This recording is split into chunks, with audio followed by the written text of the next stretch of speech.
축원합니다. 아멘. 할렐루야. 우리 좌우 사람에게 주의 이름으로 환영합니다. 한번 인사합시다. 이렇게 여쭤보면 답변하실 분 별로 없을 것 같아요. 어떻게 오셨습니까? 하면 그걸 또 뭐 물어봅니까? 몸이 아파서 왔습니다.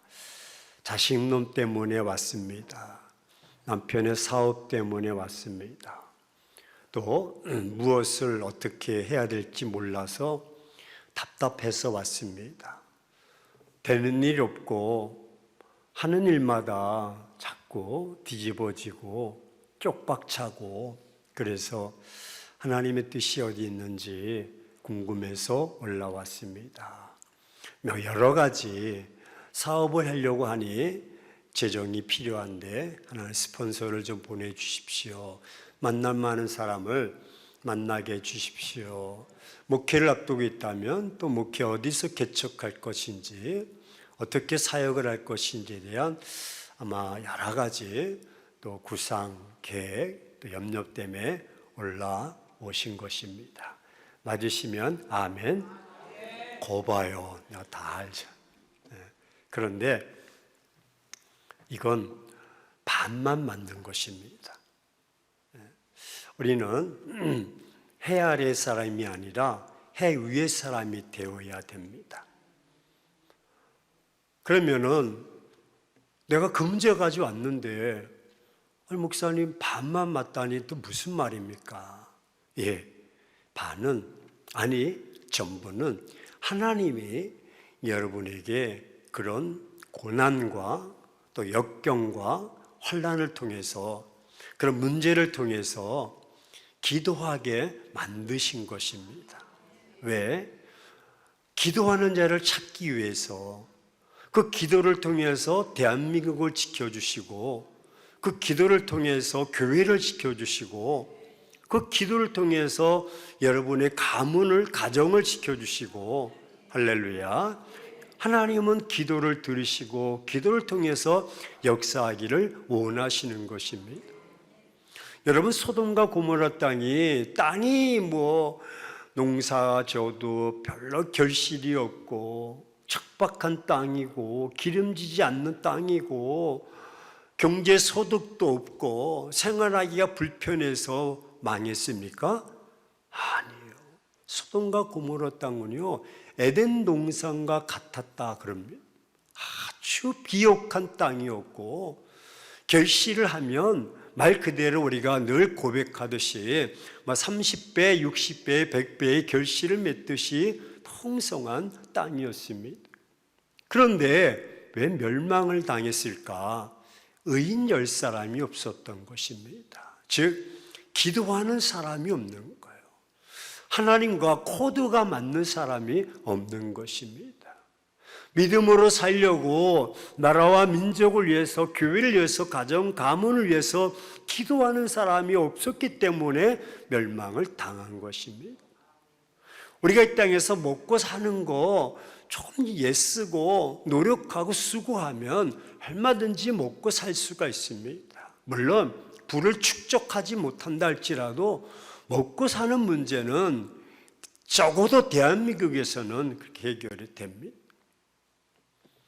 저는 지난주에 월요일 날 베트남에 다녀왔습니다. 우리 노예 목사님들 패키지로 3박 5일은 몹시 피곤한 일정입니다.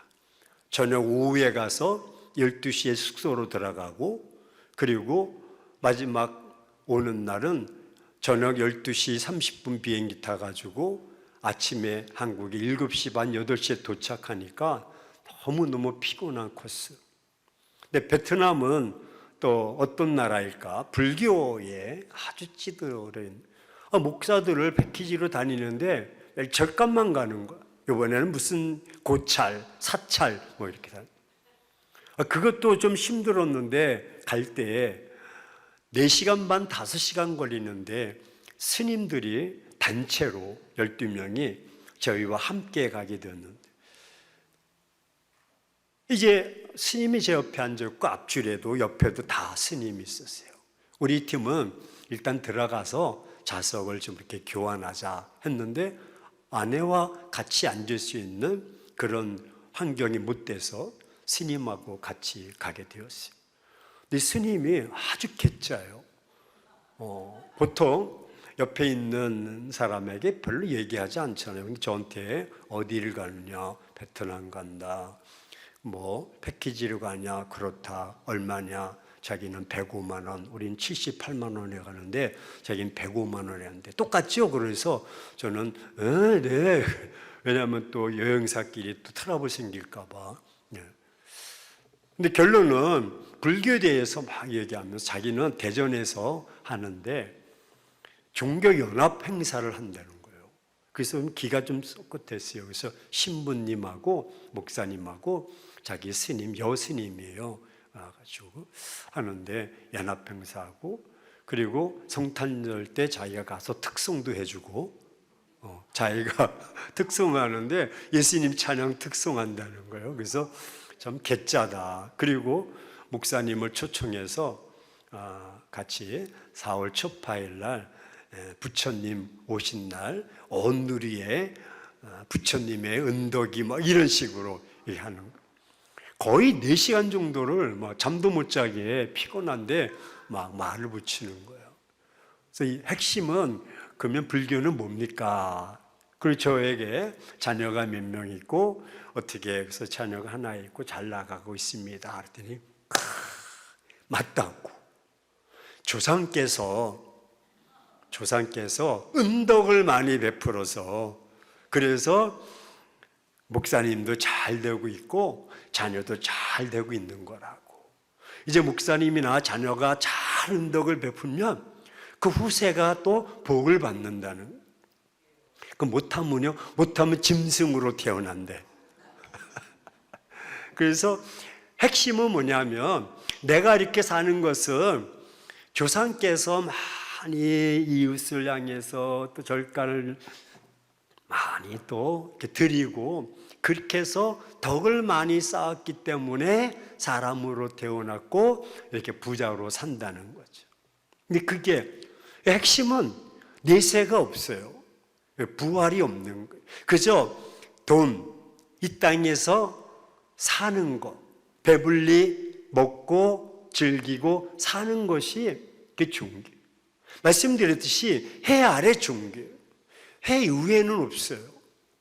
왜 서로는 이렇게 길게 이야기하냐면 여러분, 우리가 적어도 이런 가치관, 시야가 열리지 않으면 여러분 그 문제 속에 갇혀버립니다.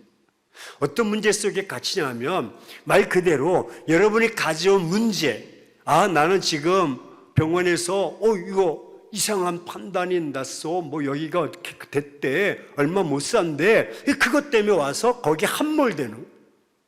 그리고 재정에 있어서 또는 뭐 무엇에 있어서 함몰되는 거예요. 근데 우리는 눈을 들어야 돼. 한번 따라서 봅시다. 눈을 들어. 할렐루야. 하나님의 손을 바라봐야 돼. 하나님의 일하심을 바라봐야 돼. 그래서 제가 말씀드렸듯이 여러분이 그 문제를 가지고 온 것은 반은 맞아. 또 기도하셔야 돼. 부르짖어야 돼. 간구해야 돼. 하지만 하나님께서 나를 통해서 대한민국을 나를 통해서 교회와 우리 가문을 살리시려고 그런 고난과 연단과 환난을 통해서 그렇게 쓰시는구나 라는 것을 깨달아야 된다. 그래야 그 문제에 함몰되지 않고 그 문제 앞에서 좌절하지 않고 문제를 뛰어넘는 사람이 되는 거예요. 가구의 젊은 집사님이 목사님 기도 좀 해주십시오. 이제 올 가을에 승진이 있습니다. 그래요? 몇 년마다 승진이 있어요? 몇 년마다 승진인데 이번엔 자기가 부장줄에 섰대. 부장.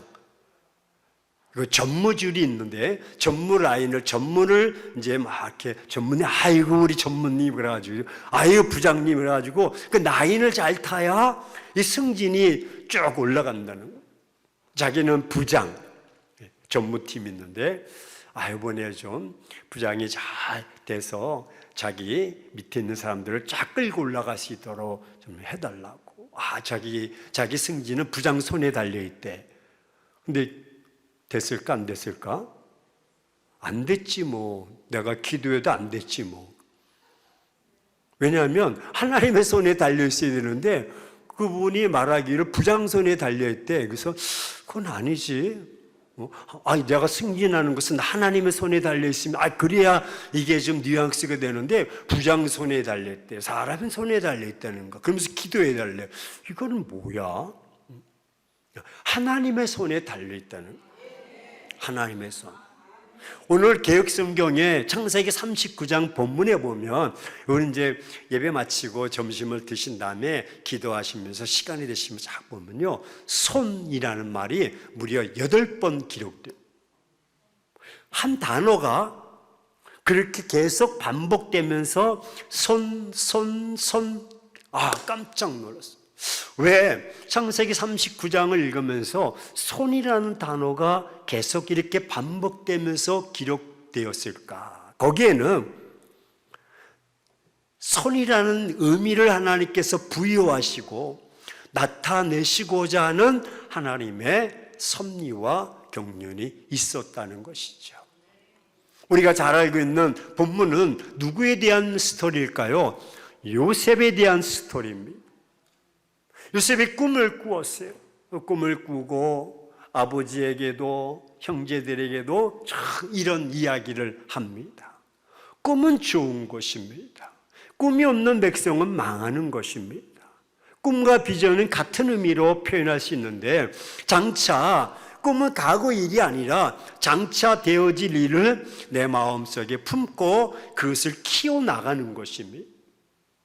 요셉에게는 그런 꿈이 있었습니다. 그런데 그 꿈을 이야기하자 형들이 시기 질투해서 몹시 매질을 가합니다. 그래서 요셉의 삶은 형들의 손에 이끌려서 매질을 당하고, 또 형들의 손에 의해서 구덩이에 던짐을 받게 되고, 형들의 손에 의해서 상인에게 팔림을 당하게 되는 것입니다. 상인은 또 그 손에 의해서 오늘 애굽 사람 친위대장 보디발의 집에 팔게 되고, 또 보디발의 손에 의해서 요셉이 그곳에 머물게 되는 것입니다. 그 요셉의 인생은 거의 손에 의해서 움직이고 손에 의해서 나가는 그런 모습을 보게 됩니다. 손에 맡겼다. 근데 보디발이 이 요셉을 딱 보니까 괜찮았고 모든 것을 맡기만 했고 하나님이 그와 함께 하심을 그가 보았기에, 오늘 2절에 보았기에 가정의 모든 것들을 그에게 맡깁니다. 근데 유독 맡기지 않은 것이 하나 있었는데, 누구? 자기 아내였습니다. 아니, 세상 어떤 남자가 자기 아내까지 맡기는 남자가 어디 있겠습니까? 그러니까 아내는 아닌 거죠. 근데 문제가 보디발이 자기 아내는, 야 요셉 너는 아니야, 여기는 넘어오면 안 돼, 딱 경계선을 줬는데, 이 경계선은 요셉이 뛰어넘는 것이 아니라 보디발의 아내가, 미세스가 뛰어넘으려고 합니다. 오늘 보니까 요셉이 6절 말씀에 보니까 용모가 아주 준수했어요. 한번 따라서 봅시다. 젠틀했다. 아마 저 정도는 된 것 같아요. 비웃는 사람도 있지만 젠틀했습니다. 그래서 자꾸 이 보디발의 아내가 마음이 쿵당쿵당 자꾸 움직이는 거예요. 왜? 그 안에 있으니까 자꾸 보게 되고 볼 때마다 마음이 흔들리게 되었어요. 그래서 어느 날은 보디발의 아내가 안 되겠다, 그 욕정을 절제할 수 없어서 어느 날 타이밍을 탁 바라보고 요셉을, 주변에 사람들이 없자 요셉을 탁 붙잡았습니다. 야, 너 나와 I love you 하자라고 이제 하는 거. 근데 요셉은 안 됩니다. 당신의 남편이 다 맡겼는데 맡기지 않은 것이 있다면 당신뿐입니다. 근데 내가 어떻게 그것을 할 수가 있겠습니까? 안 됩니다. 그리고 뿌리칩니다. 제가 보기에는 그 뿌리침이 한 번이었을까? 아마 그렇지 않을 것 같아요. 한두 번 그의 아내가 또 실패하자 이번에는 보디발의 아내도 적극적으로 이게 말로 해서는 안 되겠다. 어느 날 요셉이 들어오자마자 요셉이 옷을 확 잡고 늘어지기 시작하는, 너 오늘은 안 돼. 마지막 찬스야. 오늘은 내가 기필코 내가 너와 함께 하겠다. 막 옷을 잡고 벗기는. 그러자 요셉이 안 되겠다 싶어서 옷의 가치, 그것이 한 벌이든 그것이 가치가 있는 것이든 상관없이 옷을 딱 벗어버리고 그리고 그곳에서 뛰쳐나갔습니다. 신학적으로 해석하지 않고 범죄학으로 이것을 접근해 보면 이 현실은 맞지 않다는 거예요. 왜? 보디발의 아내가 이제 요셉의 옷을 가지고 증거물로 삼아서 요셉을 성폭력범으로 고발하는, 누구에게? 남편에게. 여보, 당신이 요셉에게 나는 안 된다고 했는데 이 봐, 이 옷이 여기 있잖아. 저놈이 나를 겁탈하려고 했다니까. 옷을 증거물로 가지고 있는. 아마 보디발도 그 말을 듣고 삼자를 불러서 야 들어봐, 너 해명해봐 아마 얘기했을 것 같습니다. 근데 범죄학으로 볼 때는 이게 타당치 않다. 왜냐하면 남자가 욕정을 품고 여자를 할 때에 자기가 먼저 옷을 벗을까 여자 옷을 먼저 벗길까? 목사님 오늘 강단에서 별 얘기를 다 하네. 아니 어떤 미친놈이 자기가 먼저 다 옷을 벗고 여자에게 겁탈합니까? 아내도 아니고 사랑하는 사람도 아니고 지금 성폭력범으로 지금 잡혔다면 이게 범죄학으로 볼 때 겁탈하는 거예요. 힘으로 누르는 거야. 그러면 여자 옷을 먼저 벗겨야 되는 건데 요셉이 자기 옷이 먼저 벗겨졌다는 것은 근거가 잘못됐다. 그런데도 보디발은 그를 감옥에 집어넣게 됩니다. 결국 이 보디발의 손에서 감옥에 있는 간수장의 손에 요셉이 맡겨지게 되는 것이죠. 이런 모습 볼 때 요셉은 너무나 그 가는 길이 큰 꿈을 가지고 시작했는데, 여러분 용서하신다면 제가 탈의를 좀 해도 되겠습니까? 예, 탈의하면 또 몸매가 괜찮아요, 요셉처럼.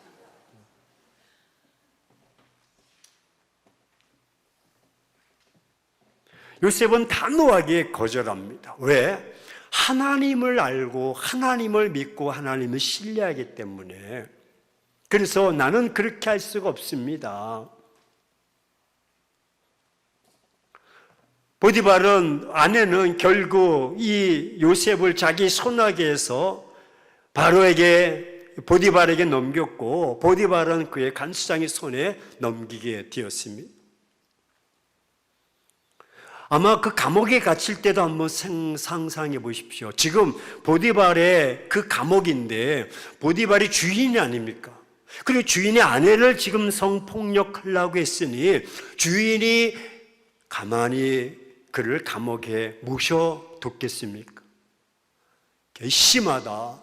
내가 너를 신뢰해서 제반 모든 것을 다 맡겼는데 네가 감히, 그래서 막 매질을 가했을 것입니다.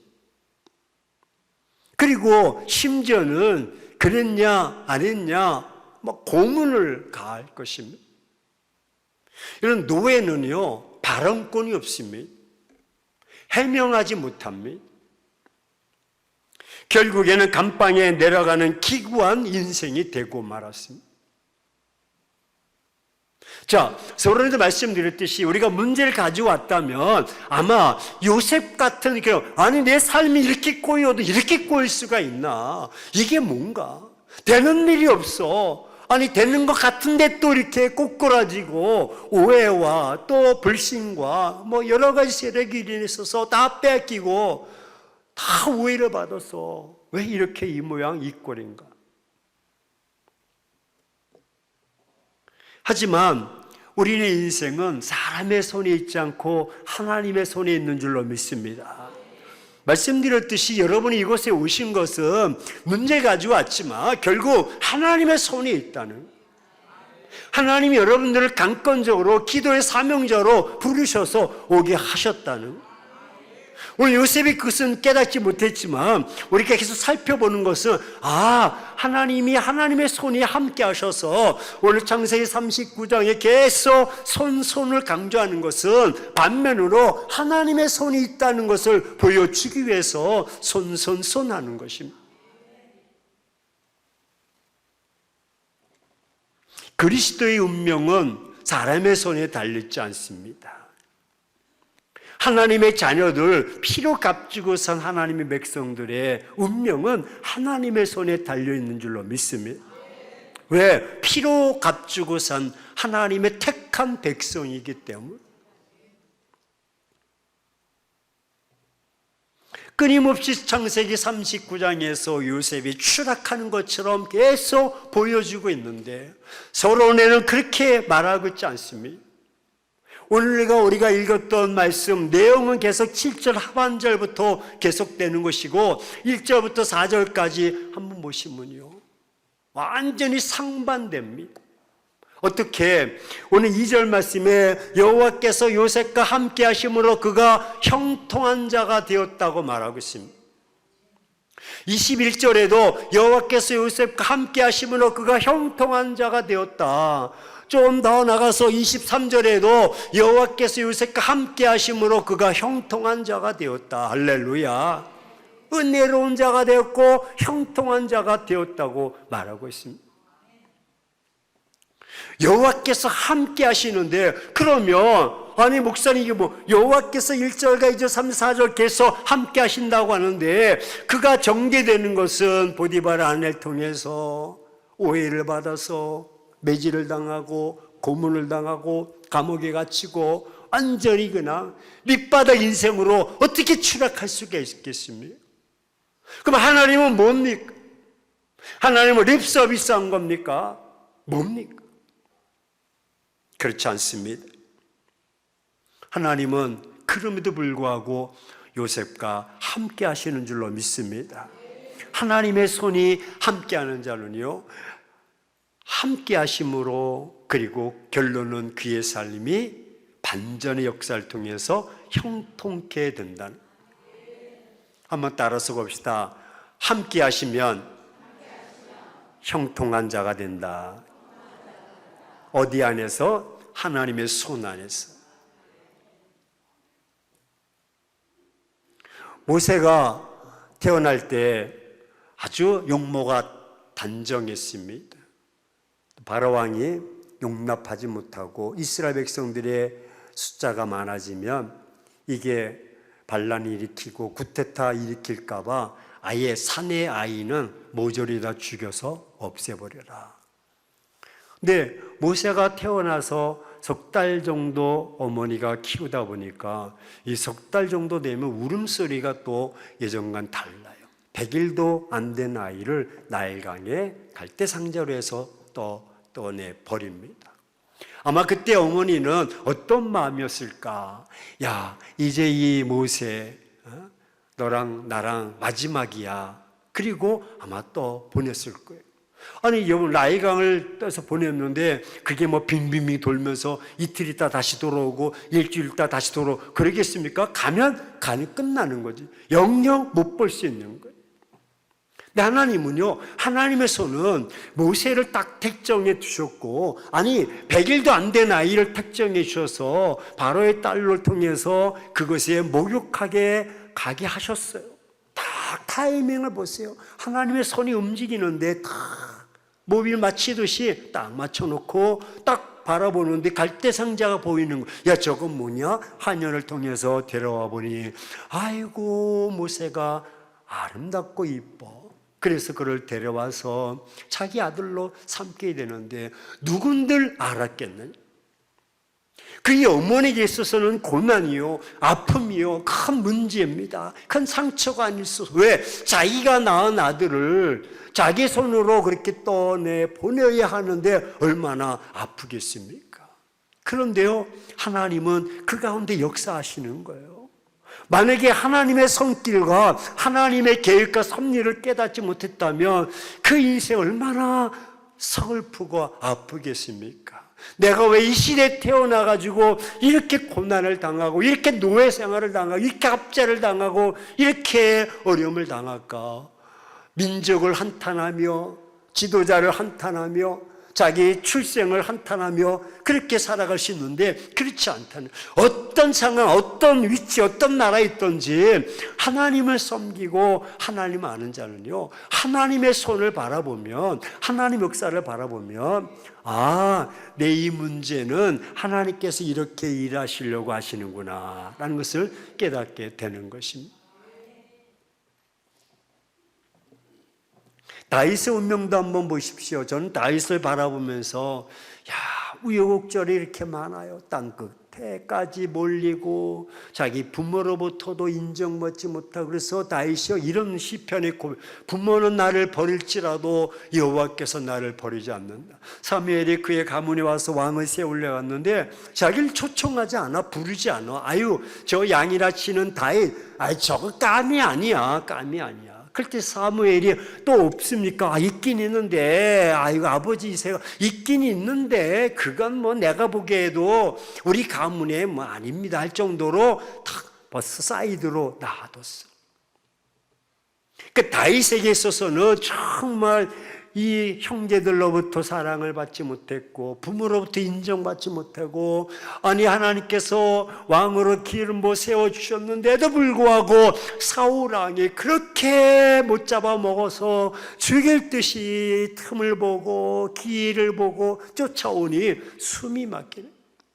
자, 하나님께서 그를 통해서 기름 부어 왕이 되게 하셨는데도 불구하고 사울 왕을 통해서 계속 어려움을 당하는, 그러면 똑같이 오늘 요셉처럼, 아니 하나님이 내게 큰 비전과 꿈을 주셨는데 나의 삶은 계속 이게 뭡니까? 쫓김을 당하고 오해를 당하고 매질을 당하고 감옥에 갇히고, 다윗도 왕으로 기름 부으셨는데 그 길이 대로처럼 활짝 열리는 것이 아니라 이렇게 고통스럽고 이렇게 아파하고 이렇게 힘들 수가 있겠습니까? 라고 한탄하며 원망하고 그 문제 속에 갇혀버리신, 차라리 나 왕 안 할 겁니다. 나는 평민으로 살 것입니다. 하지만 다윗은 그런 삶 속에서도 시편의 고백들을 쫙 보십시오. 그럼에도 불구하고 내가 여전히 하나님을 찬송하리이다. 하나님께서 그를 다 지켜주시는데 다 피할 길을 거의 사울이 굴에 있는 다윗을 잡으려고 해도 하나님께서 다 사울의 코도 막게 하시고요, 귀도 막게 하시고 눈도 다 멀게 해서 다 돌아가게 하는 거예요. 하나님이 간섭하시고 하나님의 손길이 없었다면 다윗은 사울의 손에 수십 번 죽을 수 있는 거예요. 그런데도 하나님의 손길이 함께함으로 그의 삶이 범사에 형통하게 된 것입니다. 문제를 바라보면 어렵지만 그 문제를 뛰어넘어서 하나님의 손을 바라보면 내 인생은 비록 내가 병들었고 내가 힘들다 할지라도 하나님은 얼마든지 그 문제를 극복하게 하시고 정복하게 하시고 헤쳐나가시고, 할렐루야, 마침내 요셉을 통해서 그의 민족을 구원해 내듯이 다윗을 통해서 통일 왕국을 이루듯이 하나님이 행하시는 것입니다. 창세기 39장은 그래서 범사에 형통케 되었다, 함께 하심으로 형통한 자가 되었다는 것입니다. 여러분, 신명기 주제가 뭔지 아십니까? 범사의 형통입니다. 신명기는요, 하나님께서 함께 하심으로 하나님의 말씀대로 살아가는 자가 복을 받는 것입니다. 그래서 신명기 28장에 하나님의 말씀을 삼가 듣고 그 말씀을 지켜 행하면 그가 형통한 자가 되고 복을 받는 자가 되는 것입니다. 들에서도 복을 받고 떡반죽 그릇에도 복을 받고 자녀들에게도 복을 받고 들어와도 복을 받고 나가도 복을 받는, 이 복이 형통이라는 것입니다. 하나님의 말씀대로 하나님의 뜻대로 하나님의 계획대로 살아가는 자, 그렇게 해 주신다는 것이. 신학에서도 마찬가지입니다. 바울, 사울을 한번 봅시다. 바울이 사울 때에 다메섹에서 살기 등등해서 그리스도인들을 자기 손으로 잡아서 강가에 넘기려고 씩씩대고 갔을 때 주께서 그를 만나주셔서 주의 손으로 그를 꼬꾸라뜨리고 그를 붙잡아 세우셔서 그 인생이 완전히 180도 달라진, 과거에는 자기가 자기 손으로 자기 의를 가지고 믿는 자들 강가에 잡아서 막 집어 넣었지만 이제는 하나님의 손에 붙잡힌 바 된 이 바울은 완전히 바뀌어졌어요. 그 인생이 가는 곳마다 하나님의 손길이 함께 하시는. 그는 2차 전도 여행 때 무시아에서 자기 계획대로 비두니아로 가기를 원했습니다. 근데 하나님께서 다 막으셔서 드로아로 가게 됩니다. 우리도 그렇지 않습니까? 다 나름대로 계획을 세우고 전략을 세우고 다 준비하고 그래서 떠나려고 그러는데 하나님이 막으시는 거예요. 야, 안 돼, 안 돼. 하나님이 예배하신 것은 다른 곳에 들어와라, 들어.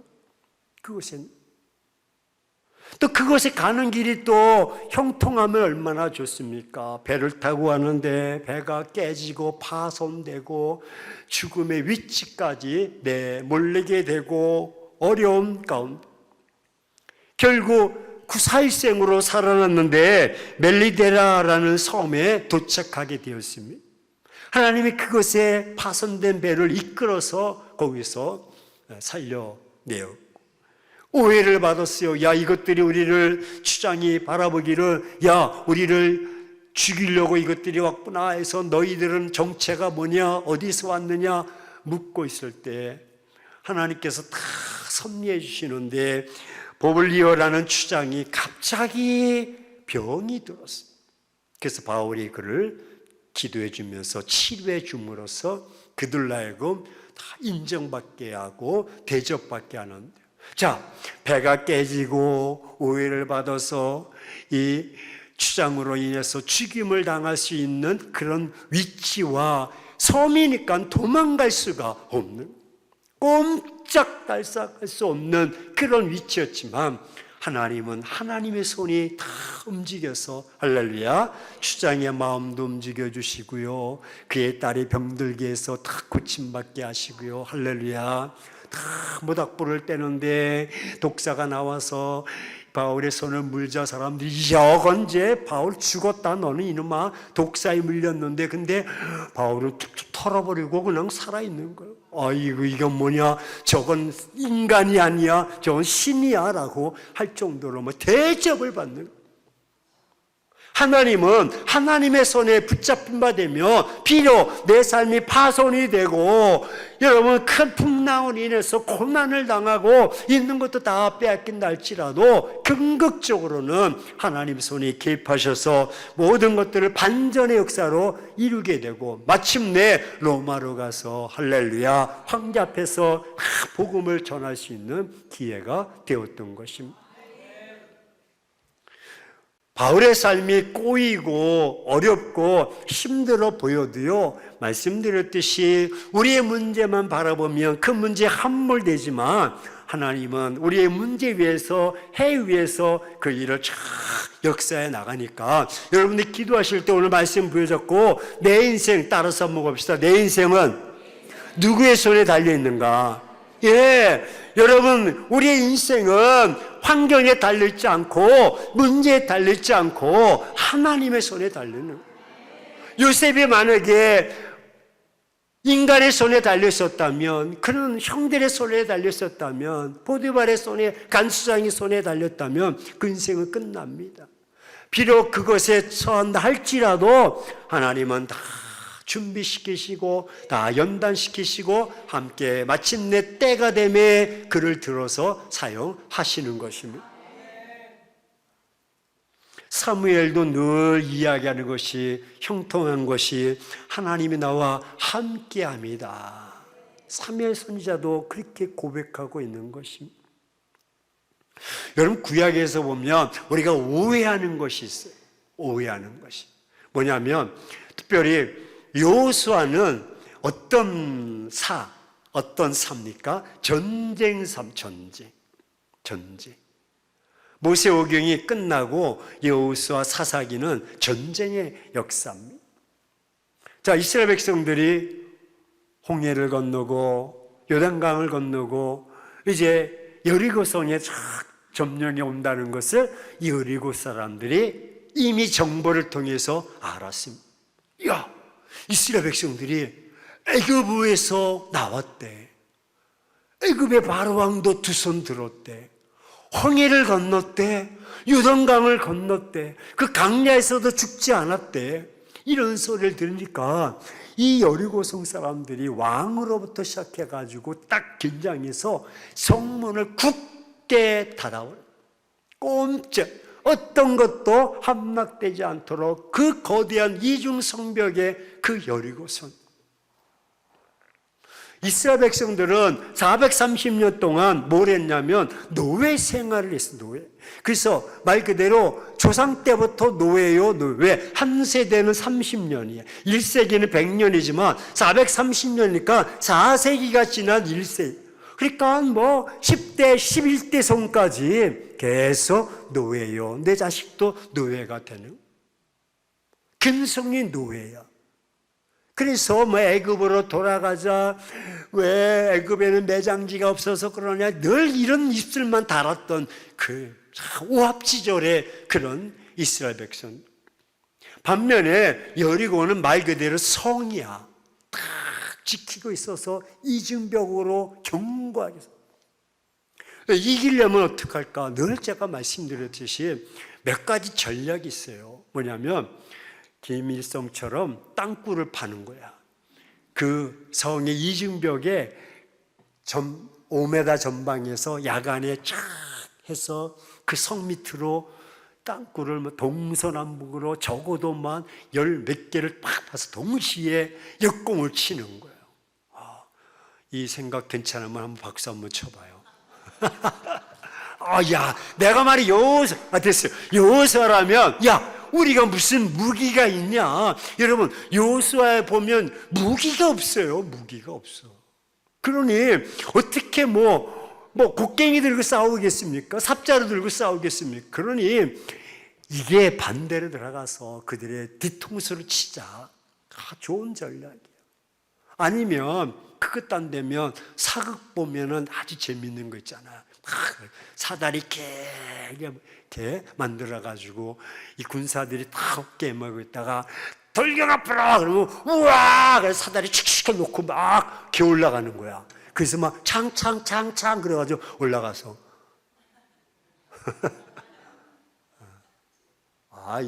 내가 이 영화 감독이었으면 괜찮을까. 착착착. 우와! 그래가지고 이제 성 위를 탁 발을 거쳐가지고 딱 넘어가서 막 착착. 와, 그거 괜찮은 방법. 땅굴을 파든지 사다리를 놓고 올라가든지. 사다리 아니 그 강야에서 무슨 언제 그 사다리를 그 긴 나무들을 구할 수 있겠습니까? 그러면 불화살을 당기는 거예요. 성 주변에 있다가 야간에 발사! 그러면 거기다가 불을 붙여가지고 화살을 쏴서 적어도 한 50m 정도 날아가지 않겠어. 성 위로 탁 해서 성을 불바다로 만드는 불바다. 괜찮아? 아니면 첩자를 보내가지고 내란을 일으키게 해가지고 분열을 문을 열자 말자 싸우자 안 싸우 지들끼리 싸우게 해가지고 지들끼리 무너지게 하는 거예요. 그래서 누워서 떡 먹듯이 딱 주워 먹도록. 근데 우리는 이렇게 알고 있어요. 하나님이 성을 하루에 한 바퀴 돌아. 그리고 7일에 7바퀴 돌아. 그러면 13바퀴야. 그러면은 성이 무너질 거야. 그래서 그들이 순종했어요. 할렐루야. 여기까지 알자. 그런데 그렇지 않아요. 깜짝 놀랐어요. 여호수아 6장 2절에 보면 하나님께서 여리고성과 그의 왕과 그의 백성들을 내가 내 손에 넘겼다. 한번 따라서 고백합시다. 내 손에 넘겼다. 그들이 싸우기 전에 하나님께서 여리고성의 문제를 여리고성의 문제를 다 가지고 있다가, 해결의 문제를 가지고 있다가, 응답의 문제를 가지고 있다가 여리고성으로 들어갈 때 이미 6장 2절에 내가 여리고성과 그의 왕과 그의 모든 것들을 내 손에 맡겼다, 딱 줘버린 거예요. 왜 아멘을 안 하셔? 틀릴까 봐? 그러니까 하나님의 손이 지금 누구에게 온 거야? 여호수아 이스라엘 백성들에게 온 거야. 하나님의 손이 내가 너와 함께 하겠다, 내 손에 내가 할 일을 내가 너희 손에 맡겼다. 하나님이 일하시면 무에서 유를 창조하신 줄로 믿습니다. 못하시는 거, 전지전능하신, 무소불능하신 하나님이셔. 뭐가 있어서 만든 것이 아니라 없는 것 가운데서도 만드시는 분이 하나님이신데, 그 하나님께서 만드신 그 손을 옛다 너 먹어라 하고 여호수아에게 이스라엘 백성들이 던져준 거예요. 근데 우리는 성을 한 바퀴 돌았어, 그리고 7일째 7바퀴 돌았어, 그랬더니 성이 함락된 것이 아니라 이미 다 그걸 줬다는. 따라서 봅시다. 손, 내가 네 손에 넘겼다. 그러면 그 문제를 누가 가지고 있었던 거예요? 하나님이 가지고 있었던 거예요. 해결은 하나님이 있는 거야. 나는 지금 어려움이 있고 어떤 전략도 없고 나는 지금 깜빵에 갇혀 있고 나는 오해를 사서 내 인생을 망가졌지만 문제는 하나님이 가지고 있는 거예요. 해결을 하나님이 가지고 있는 거예요. 그 깜빵에서 건져내는 것도 하나님이시고 여리고성을 함락시키는 것도 하나님이셔. 그 손이 하나님께 있다는.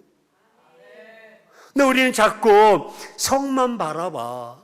아이고 성이 높아, 우리는 가진 것이 없어, 어떻게 돈다고 되겠어. 자꾸 원망, 불평, 좌절, 포기 안 되는. 하나님의 손이. 저는 하나님, 내가 내 손에 넘겼다는 말을 묵상하면서요, 막 가슴이 벌렁벌렁. 하나님의 손이 여기 있구나. 내 손에 있는 걸 내가 네 손에 넘겼다는. 마침내 그들이 말씀대로 성을 그대로, 이거는 이미 게임이 끝난 거예요. 게임이 끝난. 왜? 손에 넘겨줬으니까. 저는 어제 기분 좋은 날이었습니다. 왜 좋냐면 제가 야구를 좋아하는데 LG 팬입니다. 드디어 LG가 어제 1위로 올라갔습니다. SSG가 지고 LG는 삼성에게 3대0으로 끌려가는 모습 바라보고, 그리고 이제 TV를 꺼버렸습니다. 에휴, 지겠다. 그래도 저녁에 자기 전에 11시쯤에 핸드폰을 켜서 결과만 보자. 그랬더니 9대3으로 역전됐어요. 9대3. 그러면서 그냥 잘 수 있나? 이제 압축 하이라이트를 딱 보는 거예요. 근데 하이라이트 보면서 질까봐 제가 지금 어떡하지? 그랬을까? 그렇지. 그거에 안타. 김현수. 그렇지. 왜? 이긴 것 뻔해. 9대3으로 이겼으니까. 다시 하이라이트 볼 때 전혀 불안해서 이거 이번에 이게 니네가 1위가 되는데 지면 안 돼, 이런 생각 없어. 이미 그런 생각은 다 접어버렸어. 왜? 9대3으로 1위에서 순위를 보니까 이미 1위로 올라가 있어. 탁 눌러가지고 하이라이트 3분 50초짜리 쫙 축약된 거. 지금 여리고성 싸움이 하나님의 손에 있어. 이미 승리는 끝난 거야. 그리고 너희가 한번 해봐. 하이라이트 보듯이 보는 거예요. 도는 거예요. 이 사실을 깨닫고 하나님의 손을 붙잡으면 된다. 여러분, 이제 6장을 지나서 이스라엘 백성 여리고성을 함락시켜서 승승장구하는 거예요. 다음 성이 아이성이야. 이 아이라는 말이 작다. 우리가 그 아이들이에요 그러잖아. 근데 히브리어도 아이라는 말이 작다는 말. 근데 작은 성이야. 그러니까 여호수아도 보기에는 그까짓 거리가 다 올라가면 되겠어?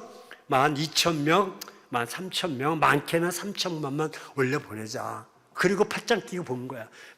이제 아이성은 여리고 성도 지금 물리치셨는데 그렇다. 근데 문제가 생겼어. 여리고 성을 함락시킬 때 아간이라는 자가 그 탈취물을 착취하는 거야. 하나님은 그렇게 하지 말라고 하셨는데 이게 또 보암직도 하고 먹음직도 하고 가짓만도 하고 그래서 다 몇 가지를 인마이 포켓 다 숨긴 거야. 근데 하나님의 시선은 벗어날 수가 없어서 그가 2,000명, 3,000명도 충분하게 아이성을 점령할 수 있었음에도 불구하고 36명이 참패를 죽임을 당하는 꼴을 보게 되는 거예요. 그래서 이건 아니다. 그래가지고 다 철수, 후퇴하게 되는 거예요. 결국 패배, 1차 전쟁은 패배하고 말아요. 원인을 분석하는 거야. 이 원인이 왜 이랬을까? 아니 아이성이 여리고성보다 못한데, 아니 싸움 준비도 안 했고 아이고 허술한데 왜 우리가 졌을까? 원인을 분석해 보니까 아간의 범죄 때문이었다. 찾아내고 찾아내니까 아간이야, 너 왜 그랬냐? 예, 제가 잘못했습니다. 이야기하고 여호수아서부터 민족이 그리스 가지고 하나님 앞에 이제 회개하며 돌이키면서, 그리고 다시 군사를 전열해서 8장에 아이성을 점령하게 되는 또 깜짝 놀란 말이 나와.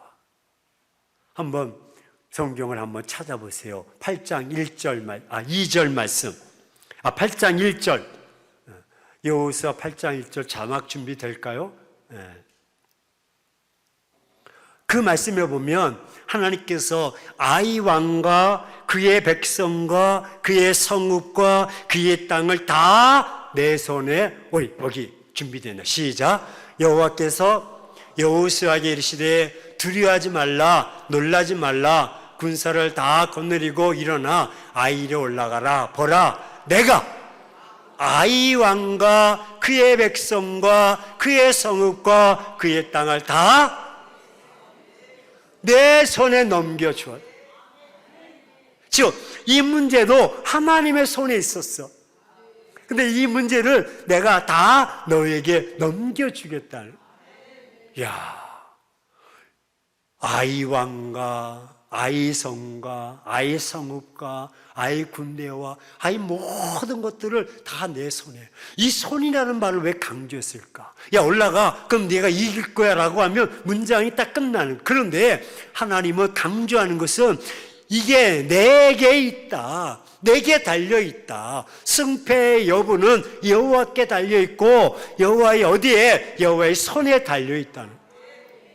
그래서 창세기 39장에 계속 손 8번이나 강조하고 있는 것입니다. 여러분, 우리는 연약하고 힘들 때 자꾸 나만 바라보고 문제만 바라봅니다. 하지만 여러분, 로마서 8장 28절, 하나님의 부르심을 받은 자들에게는 합력해서 선을 이룬 줄로 믿습니다. 주님과 합력하고 주님과 함께하면 무슨 일을 만나든지 어디를 가든지 마침내 반전의 역사, 회복의 역사, 축복의 역사로 나타날 줄로 믿습니다. 말씀드렸듯이 여러분 문제가 있어서 올라오고, 저희 교회 교인들도, 우리 또 부목사도 저희 아내도 올라왔는, 목사님이 강남 금식기도원에서 설교한다니까, 강구하니까, 목사님이 설교하시는데 그래도 우리라도 올라가줘야지. 그래서 올라왔다고 하지만 하나님께서 그 문제를 통해서 하나님의 손을 바라보기를 원하시는 것입니다. 저는 신방 갈 때, 새가족이나 또 이사 신방 갈 때 우선 찬송할 때 많은 찬송들이 있지만 438장 나의 갈 길 다가도록, 그 찬송을 계속 부릅니다. 우리 신방 파트 우리 목사님도 올라왔지만 나의 갈 길 다가도록 예수 인도하시네. 내 주 안에 있는 궁을 어찌 의심하리요. 내가 무슨 일을 만나든지 만사 형통하리다. 무슨 일을 만나든지 반복해서 만사 형통하리로다. 이 찬송을 부르는 것은 하나님의 손길, 하나님의 그 능력을 붙잡으면 된다. 그 가정에 어떤 문제가 있어도 무슨 일을 만나든지 하나님을 만나면 형통하게 된다. 여러분, 기독교는요, 무탈의 종교가 아닙니다. 오해하면 안 됩니다. 아니, 예수 믿는 사람은 안 죽습니까? 예수 믿는 사람은 코로나 안 걸립니까? 예수 믿는 사람은 암 걸립니까? 암 걸려요. 코로나도 걸려요. 일찍 죽을 수도 있어요. 교통사고 날 수도 있어요. 무탈의 종교가 아니야. 하지만 분명한 것은 똑같이 역경 속에 있지만 마침내 그것이 지나갔어. 이 또한 지나감이라 순풍의 역사가 나타날 줄로 믿습니다. 바울처럼 큰 풍랑을 만났지만 마침내 건짐을 받게 되는 악순환이 마침내 선순환으로 바뀌어지게, 절체절명의 위기 속에서 하나님께서 길을 대로로 열어 주시는 것입니다. 어떻게 할 때? 하나님의 손을 붙잡고 나아갈 때. 노예 손에 팔렸고 노예처럼 인생의 감옥에 갇혀 있지만 마침내 다시 그의 지위를 높여주셔서 총애를 받게 하는 것입니다. 이게 요셉의 인생인 것입니다. 하나님이 함께 하시면 함께하는, 사도행전 7장 9절에 스데반이 그래서 요셉을 탁 들어서 평가하기를, 요셉은 하나님께서 함께 하심으로 그가 형통한 자가 되었다고 입이 마르도록 칭찬하고 있습니다. 하나님과 함께하는, 하나님이 함께 하시며 형통한 자가 되는데 어디 그런 안에서 하나님의 손 안에서 있게 되는 것입니다. 맥도날드라는 훌륭한 목회자는요, 신실한 믿음으로 살 때 하나님께서 우리를 버려두지 아니하신다. 우리 찬송 있잖아요. 세상 친구 다 나를 버릴지라도 예수 늘 우리와 함께 하시네. 할렐루야. 주의 영원하신 팔 함께 하사 항상 나를 붙드시네.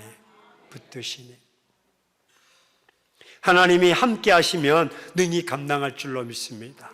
그래서는 여러분들이 오늘 말씀을 잃어버릴까 봐 한 가지 제가 이렇게 모습을 보여드리도록 합니다. 이스라엘 백성들에게는요, 자녀들과 함께 할 때 손에 손을 잡잖아요. 근데 여기를 잡는다 그래요. 우리 한번 팔이 있는 자는 이렇게 한번 잡아볼지어다. 근데 이렇게 잡아서 한번 당겨보세요. 그래서 이게 그냥 이렇게 떨어집니까? 참. 근데 우리는 왼손을 한번 놔보세요. 왼손. 우리는 하나님을 놓을지언정 하나님은 능력의 오른손으로 우리를 붙잡아 주실 줄로 믿습니다. 할렐루야. 두려워하지 말라.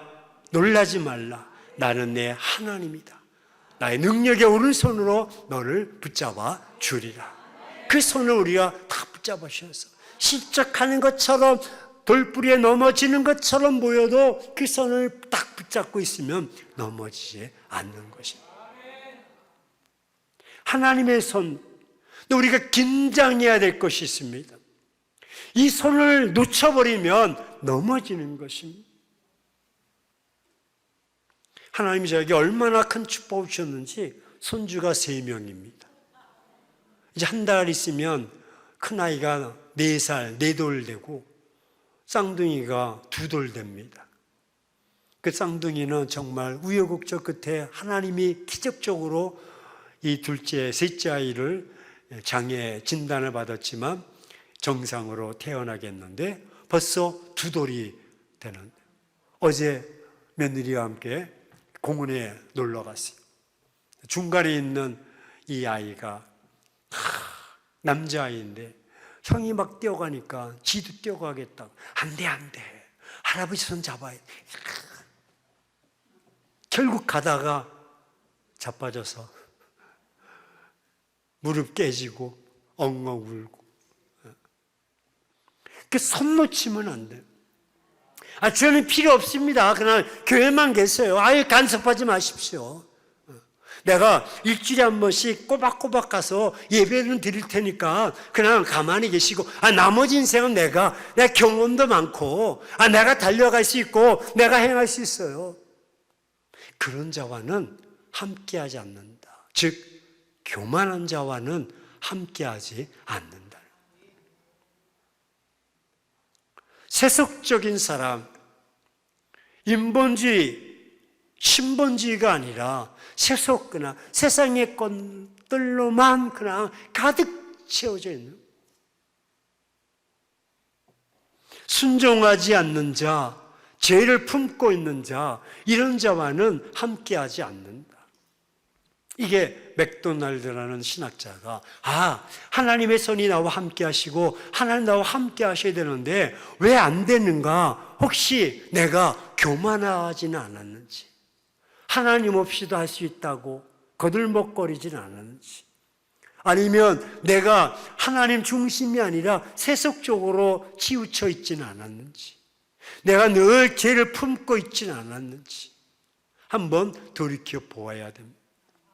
근데 그런 것들이 있다면 빨리 요셉처럼 청산해야 되는 것입니다. 하나님의 손이 우리와 함께 하시면 능히 감당하는, 여러분 제가 조사해 봤는데요, 깜짝 하나님의 손은요 우주 만물을 창조하신 손이에요. 하나님의 손은 세상을 다스리는 손이라고 말하고 있고요, 하나님의 손으로 세상을 심판하신다고 말씀하고, 하나님의 손으로 우리를 구원하신다고 13장 3절에 말씀하고, 하나님의 손으로 붙들어 주시고요, 보호해 주시고요, 먹여 주시고요, 축복해 주시고요, 역사해 주시고요, 아픈 자를 치유해 주시고요, 기적을 행하시고요, 성령을 주시고요, 은혜를 주시고요, 함께 하심을 형통케 하신다. 오늘 39장 2절에도 또 21절에도 23절에도 함께 하시는, 다 하나님의 손이라. 요셉의 이름 자체가 더하신다는 뜻. 따라서 우리 인생이 형통한 삶, 나를 세상 사람들이 마이너스로 만들고 악순환을 시킨다 할지라도 하나님의 손이 함께 하시면 마이너스가 플러스적 인생이 되고 악순환이 선순환이 될 줄로 믿습니다. 어떤 일을 만나, 사랑하는 성도 여러분, 내 인생은 사람에 있지 않고 환경에 있지 않고 눈을 들어 하나님의 손에 달려 있음을 고백하시기를 축원합니다. 그럴 때 그 문제를 뛰어넘을 수가 있고 그 문제 속에서 함몰되지 않는 것입니다. 풍랑을 만나도 좋습니다. 고난을 당해도 좋습니다. 무너뜨림을 당해도 좋습니다. 하나님이 함께 하십니다. 사드락과 메삭과 아벳느고가 불물 속에 들어갈 때 그리 아니하실지라도 우리는 절하지 않겠습니다. 즉 하나님이 우리와 함께 하시겠다는. 그 다음날 느부갓네살 왕이 그 불물속을 바라보니까, 들어가기는 사드락과 메삭과 아벳느고 세 사람이 들어갔는데 내가 보내는 저 넷째 사람은 신들의 아들 같다. 할렐루야. 저는 연상하기를 그 신들의 아들 하나님께서 그들을 손으로 쫙 펴서, 할렐루야, 불길이 임하지 않도록, 머리털 하나 상하지 않도록, 손끝 하나 상하지 않도록 다 보호해 주신 줄로 믿습니다. 그래서 왕이 끄집어내어보라. 끄집어내었더니 얼굴이 다 하나 걸림이 없는 거. 왜? 하나님의 손이 함께하니. 우리의 이성, 우리의 계획, 우리의 판단, 감, 논리 다 초월하는 거예요. 하나님의 손이 함께 하시면 깜빵에서도 나오게 되는 거예요. 비록 버림을 당했어도 건짐을 받는 거예요. 우겨쌈을 당해도 하나님의 손길을 하늘에서 그 손을 펴서 우리와 함께 하시는 것입니다. 요셉처럼 하나님과 함께 하심으로, 하나님이 요셉과 함께 함으로 형통한 자가 되는데 그 손을 잃지 말고 함께 하기를 축원합니다. 풀무불 속에서도 건지신 하나님, 다니엘처럼 사자굴 속에서도 사자의 입을 봉해버리시고 건지시는 하나님, 강야에서도 먹이시는 하나님, 아니 적군의 소굴에서도 막으시는 하나님이십니다. 그 손을 붙잡고 나가길 주의 이름으로 축원합니다. 여러분 삶이 꼬여 있습니까? 만사가 귀찮고 답답하십니까? 앞을 봐도 옆을 봐도 뒤를 봐도 그렇습니까? 이제 그 손을 다 내려놓고 하나님의 손, 그 역사하시고 주권하시고 섭리하시고 이루시는 그 손을 붙잡고 마침내 승리하는 반전의 역사가 있기를 예수 그리스도 이름으로 축원합니다. 그러면서 우리 준비됐으면 우리 반주 준비 좀, 주님이여 이 손을 붙잡고 우리 찬송하며 이 찬송 끝난 뒤에 함께 기도하며 나갑시다.